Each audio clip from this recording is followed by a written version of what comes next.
Hello, today is Thursday, May 19th. I'm Tracy Anderson, and thanks for joining me.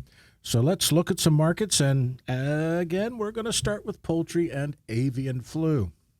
So avian flu has now been detected in 35 states, adding one more state to the list. Around 38 million birds have been depopulated and removed from the food supply, which is up only about 100,000 from last week.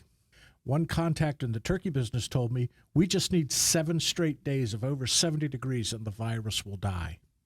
Again, the damage is done, but hopefully we're at the end of this outbreak.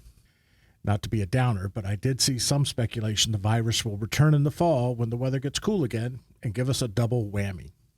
But let's look at the current markets, and chicken breasts are still moving higher and setting new records. With breast meat now costing more than ground beef and more than pork loins and butts, I'm hard-pressed to see this market continuing much higher. But with QSR demand holding strong and production only showing small increases, I don't see any relief either. Looks like we were right on wings, having hit bottom. They are moving up again. Still a bargain compared to the breast meat, but I think we've seen the bottom for this run on wing prices. Now let's look at beef. Beef production held up with 657,000 head harvested, the same as last week. So there's ample beef supplying the market. We will not be riding an up market into Memorial Day. This market is moving lower.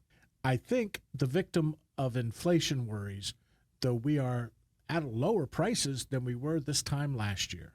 Ground beef will be the driver for beef the next few weeks, as I think we will see this market lower as we head into June. There should be some values out there. Now we'll look at pork, and bellies took back all they gave us last week when we closing yesterday at $156, up from last week's $136. I still think we're in a buy time, as typically bellies will see their highest prices in June and July.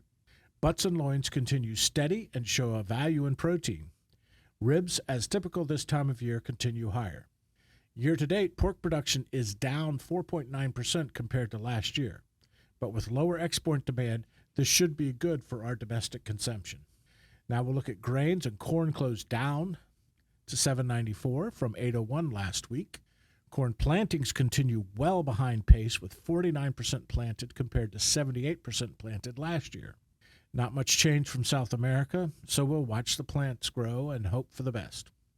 Soy continues behind plantings as well, with 30% of the crop in the ground versus a compare of 58% through the same time last year. Good news on soy and oils in general is Indonesia dropped their export ban on palm oil today.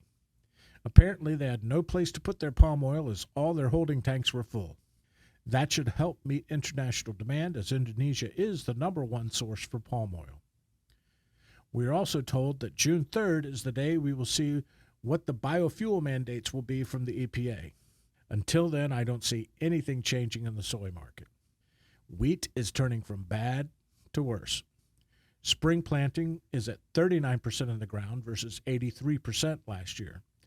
Winter wheat harvest has begun, and on day one, yields were 39.5 bushels per acre versus last year's crop on day one at 59.2 bushels per acre. India has confirmed they are restricting exports of wheat to keep product for domestic needs. I do think wheat is going to get tighter and higher. If you can, try and stay ahead of your needs. And finally, we'll look at dairy. Through Thursday, barrel is up 5, block is up 7, and butter is up 13. Milk supply is adequate, but American dairy products are attracting more interest from export. We typically see dairy move higher over the next 10 weeks.